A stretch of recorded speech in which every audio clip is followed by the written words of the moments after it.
C'est une drôle de saison qui commence. C'est vrai que la reprise était compliquée. Pour pouvoir appliquer les mesures barrières, évidemment, on les applique. Les questions de distanciation physique aussi sont appliquées. Au quotidien, c'est pas toujours évident. Je pense qu'avant tout, c'est le spectacle vivant dans son ensemble qui a beaucoup souffert. Et la résolution ne se fera pas simplement par des gestes barrières. Je crois qu'il va falloir aussi qu'on travaille activement à l'embauche, à l'aide à la création, au temps de recherche pour que ces équipes et ces artistes, et je parle aussi des équipes des théâtres, puissent trouver cette ressource à la fois en eux-mêmes et dans l'esprit des gens pour que le spectacle vivant continue dans de bonnes conditions. Donc on a besoin des publics, on a besoin que les gens reviennent dans les salles. Nous avons mis en place toutes les conditions qui permettent justement d'être accueillis dans de bonnes conditions sanitaires. Mais je pense qu'avant tout, c'est un état d'esprit. Donc nous, on est prêts à continuer, on est prêts, les artistes sont prêts, les équipes techniques aussi, les équipes dans les bureaux bien entendu aussi. On est tout le temps en train de changer nos programmes, on s'adapte, on trouve des solutions et jusqu'à présent, les solutions finalement nous ont rendu très créatifs. Donc voilà, on va essayer de prendre les choses du bon côté et puis voir comment on va pouvoir continuer. Je pense vraiment que la question du tous ensemble est importante et la question de la prise en compte aussi de la situation des artistes en général et du milieu du spectacle vivant. Je crois que celle-ci est prise en compte d'une certaine manière, mais il faut continuer. Je crois que c'est les publics dont nous avons besoin maintenant, absolument. Parce que quand on s'est retrouvés tous, chacun chez soi, avec nos écrans, on s'est posé des questions. D'abord, on s'est sentis quand même un petit peu sidérés, comme beaucoup. Et à un moment donné, on s'est dit, mais qu'est-ce que font les artistes ? Enfin, moi, c'est la question que je me suis posée assez rapidement. Et si je les contactais ? Et si on essayait de prendre des nouvelles, tout simplement ? Et ça a été la seule démarche initiale. Ça a été au mois d'avril, on était encore confinés. On a envoyé un message Zoom à tout le monde. Et on s'est dit, voilà, qu'est-ce que vous devenez ? Qu'est-ce que vous faites ? Et c'est à la suite de ça que petit à petit, on a monté ce programme. C'est venu de façon assez naturelle. Toutes les décisions ont été prises collectivement. Il n'y avait pas de leadership. On a trouvé, nous, des solutions. Il y avait des idées qui venaient de la part des artistes. On cherchait des solutions à la fois. L'équipe technique était aussi dans ces réunions. Toute l'équipe de Pôle Sud était présente, que ce soit la com, les relations publiques, la direction, la technique, de façon à ce qu'on puisse partager vraiment ce moment de construction de projet. Ce qui est nouveau, parce qu'habituellement, je fais la programmation et ensuite on met en place. Là, c'était inversé. On a d'abord regardé ce qu'on pouvait faire collectivement et ensuite on a mis en place. Oui.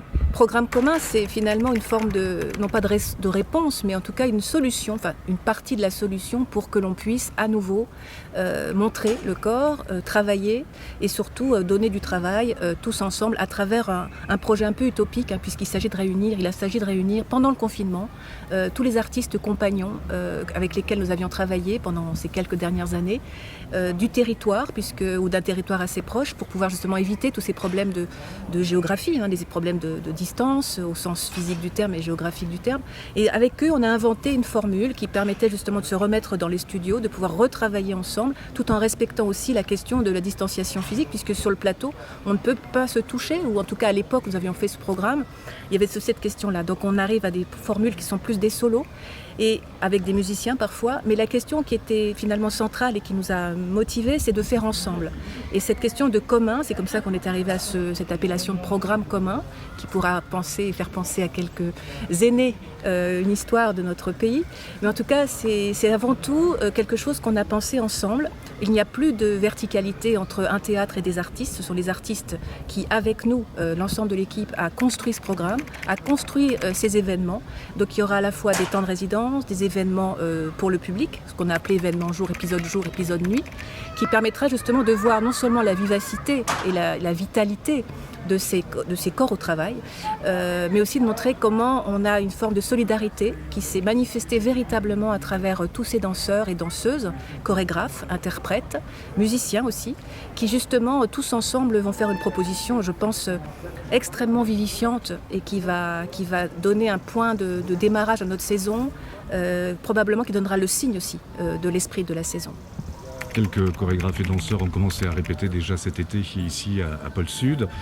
Vous avez commencé à voir un tout petit peu les pièces. Est-ce que vous pouvez nous donner un petit peu des moments et puis égrener quelques-uns des chorégraphes et danseurs qui vont être présentés et dans la partie jour et dans la partie nuit Alors je vais risquer d'en oublier, mais en tout cas on peut citer tous ces artistes avec lesquels on travaille depuis longtemps, Abdoulaye Konaté, avec Ezio Chavuli, Vidal Bini, Olga Messa, Joel Brown qui est un nouveau jeune artiste qui lui sera plutôt une version musicale, Marino Vanna, la compagnie Mira, il y en a 14, j'en ai oublié, mais l'intérêt surtout c'est qu'ils se sont mis au travail, ils se sont rencontrés, il y a aussi Étienne Fonteguzzi, Étienne Rochefort, Sarah Cerno. Tous ces artistes finalement se sont rencontrés la première semaine, chacun dans leur studio, et tous les midis nous mangions tous ensemble, et le dernier jour on a commencé à regarder le travail des autres. Et c'était extrêmement intéressant et émouvant, puisque finalement la question qui faisait le tour de tous ces studios, c'était vraiment la question de l'identité, la question de l'intimité. Et ça sera ça qui va être aussi offert en partage, c'est toutes ces questions presque qui sont universelles parce qu'elles sont intimes.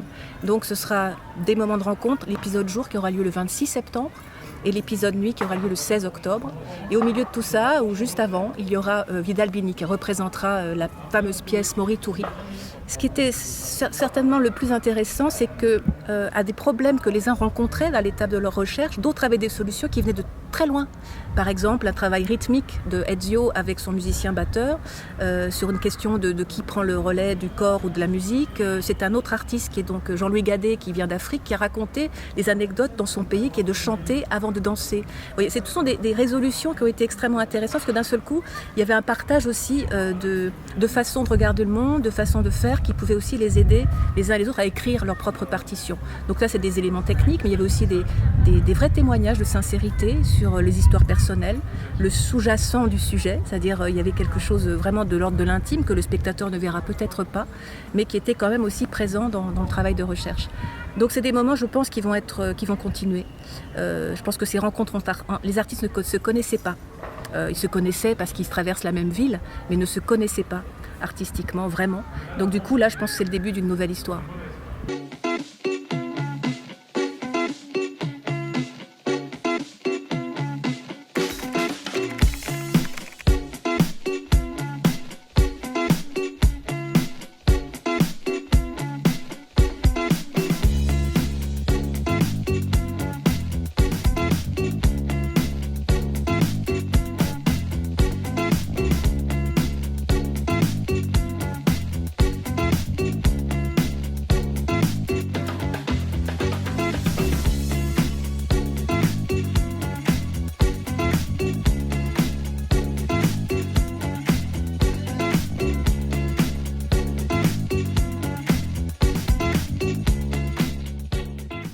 Un coup d'œil sur la saison 2020-2021, oui. Après le programme commun.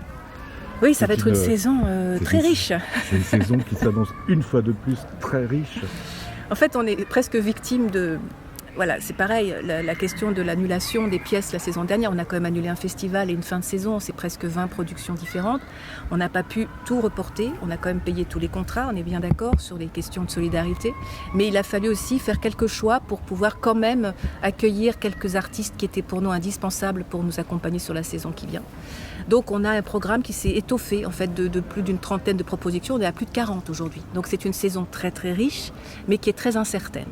Donc on l'a même appelé l'hypothétique saison, puisque au fur et à mesure d'évolution du virus, on va devoir peut-être faire quelques choix qui ne sont pas des choix que nous allons déterminer tout seuls. Ça va être surtout des questions de déplacement, la question de la zone, si on est zone rouge ou pas. Il y a des pays qui adoptent des quatorzaines pour les ressortissants quand ils viennent en France.